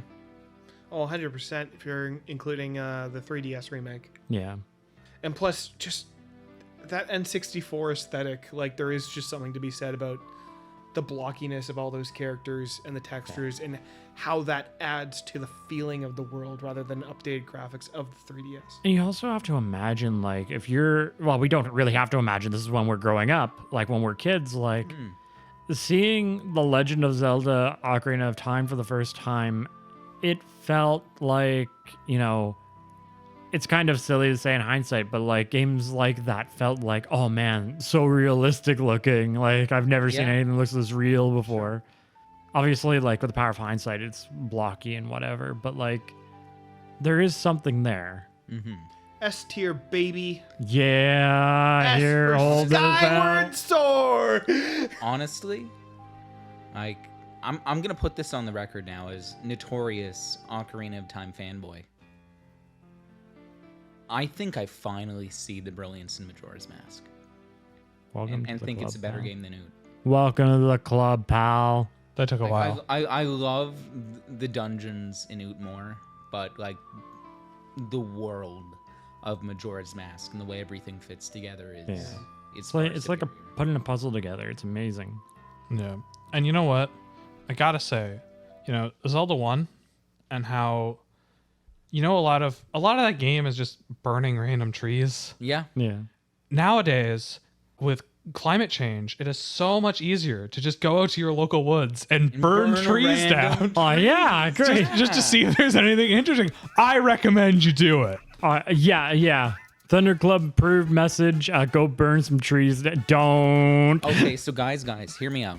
All you Californians out there, all you Americans, as a notorious Canadian YouTube channel, go deep inside the Sierra Nevada mountains. Find Hyperion, the tallest native redwood old growth tree in the entire world, and burn it to the ground. There's definitely a dungeon underneath that fucking tree. You know it. WarioWare's a one. 10 out of 10 series. That shit's going straight to S tier, baby. Oh, really? It's a 10 out of 10 series? Rate every micro game. Yeah. Go. There you go. All right. So the weird shaving mini game where you like shave him in WarioWare Twisted, that's actually like top tier because he gives you like a nice little smile at the end of it. There's like a mini game where you're just like playing Mario, but like it's like you're twisted. It's like WarioWare Twist. Okay, so real fucking talk. Before we go any further, sorry to cut you off. Are we including Wario Land in with Wario? Yeah, No, is this Wario no, game? no. This is That, just that- WarioWare. Then where the fuck is Wario Land? Those are great games. I Wario fucked up. World. Where's Wario's Woods? I fucked up not Yo, bringing. Wario's Wood. I That's not fucked serious. up by not adding that in Mario Party. My bad. And I guess all the Mario Tennis games are fucking sports games. Yeah, Mario I don't- Sports yeah, games. Strikers, the other one. There's a lot, okay? Some are gonna get missed. If you're Okay. if you're mad about that, say it in the comments for Okay. engagement. Let's just do a fucking sudden death fuck you round. Okay. WarioWare. It's really cool if you're a kid with ADHD. Oh yeah. WarioWare Twisted, despite its gimmick, is actually a really fun game. I really like that. It might be my favorite Game Boy game of all time. I like what that does. Now, how fun is it to play on a Game Boy player? I'm sure it's horrifying. I love that at points I am like a little man walking and like trying to keep him upright, and I am literally turning my fucking Game Boy Advance upside down to continue this level. That shit is fucking Kino as fuck. I love it. It's all gimmick, but it's really fun. Dude, the WarioWare stages in Smash, brilliant execution. There's something, all right. Game & Wario for Wii U, brilliant. They are, I don't know, at the end of the day, they're nothing really great, but they're fun. They're just little fun micro games. Yeah. I cannot speak for anything past Twisted and number 1. I never played Touched or Shake It. Shake It or WarioWare Smooth Moves, even though I own it and I've never played it. Sad. But I had a pretty good time with this series as a kid. I don't know how I would feel about it as an adult, though. Probably the same boat. The Twisted. Yeah. Can I say it's up there with the greats? Not really. But I don't hate this franchise either. And so unfortunately, we're going to have to throw this bitch in B again. Yeah, it's probably gonna be a B. It's definitely not a C. Well, It's no, definitely not an A. Yeah, it's a Which B. makes it. It's very thoroughly. I think some people might rate it lower just for what it might have done to Wario as a character a little bit. Mm-hmm. Because there are those people who like the Wario World and Wario Land games, and Yeah. that's just gone pretty much now. I don't know if we'll necessarily ever get a return to that because Wario kind of is intrinsically tied to WarioWare at this point. How do we feel about Wario Land? my friends. I really like them. I like the Wario Wario Land slash They're Wario fun. World. It's I think the Wario Land games kind of strike like a really good balance in between like what a Kirby is and what a traditional Mario is. And it makes this really cool combination. And I love the games that are like trying to emulate what Wario Land does to varying degrees. yeah, for sure. So I think that's like a huge factor as well. Like there's starting to be other games trying to recapture that now. Like Pizza Tower. Like Pizza Tower, Like Anton Blast. Anton Yep. Blast. There's a few others. Yeah. They are like they're carrying on that spirit, but I think like none quite do it, just not quite the same way that Wario Land did it. And I think there is something to be said about that. I've never been a Wario Land or Wario World game. How do you guys feel about them? Never beat them, but what I've played are fun. Yep. Yeah, I think like they probably end up in a similar spot to Kirby, which Yep. would be B. Yeah. So I guess Wario in general just goes to B. Your game. And let's say lastly, Mario Party, boys. Another one of highs and lows. Yeah, exactly. Yeah, when I'm winning, it's great. When I'm losing, I will kill you. Yo, did I hear B Onus Stars? Another B tier game? I would argue maybe not even B. The question is it an A or a C? Because like Mario Party, when it's been bad, We got the car. Yeah, man. get in the car. But Get in the car. car. Happened what, once? Happened twice, I believe at least. I heard the newest one's good. Yeah, I heard the new one's good. The new one's good to my understanding. Good old Jamboree. But I think it took them a long time to kind of get back on track. And when they started, it was still slow going to get to that point. Like, there is a reason we got 3 Mario Party games for Switch. Yeah, and a lot of it was kind of figuring itself back out again. Yeah. Like, Kinda what was rediscovering the where- first one for Switch? Super Mario Party? Yeah. Yeah. Like that with like the stupid like raise your hand stuff. Yeah. And then Superstars. Superstars, that was a good idea. Kind of back to basics with the Yeah. franchise. Yeah. And then with Jamboree. Jamboree, just Yeah, I think like balls I think like Mario Party needed to understand that like people didn't want them to reinvent the wheel. They wanted cool mini games and like keep the board game mechanic in there because like the board game part's perfectly fine and Yeah. does the job and everyone understands it and it's good and solid.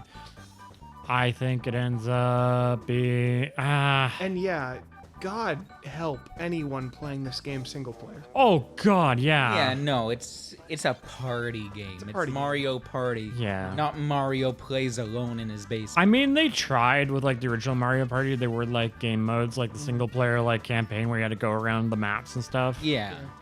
Good lord. Yeah. Maybe it is just a B.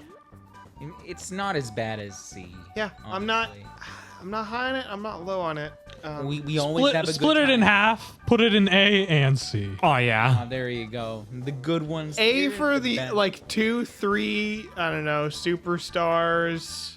Well, I Four's was just up saying there. A for playing with friends, C for playing by alone. yourself. But even then, playing with friends and the bad ones is still bad. Yeah, but like It's a B tier Yeah. game series. B boy. All right. Okay, cool. Cool. So here we are. This is the totally factual and undisputable list of first-party Nintendo series that definitely we are not missing any from. Real shit.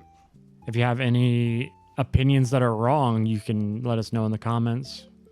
One more call to action wouldn't hurt, right, boys?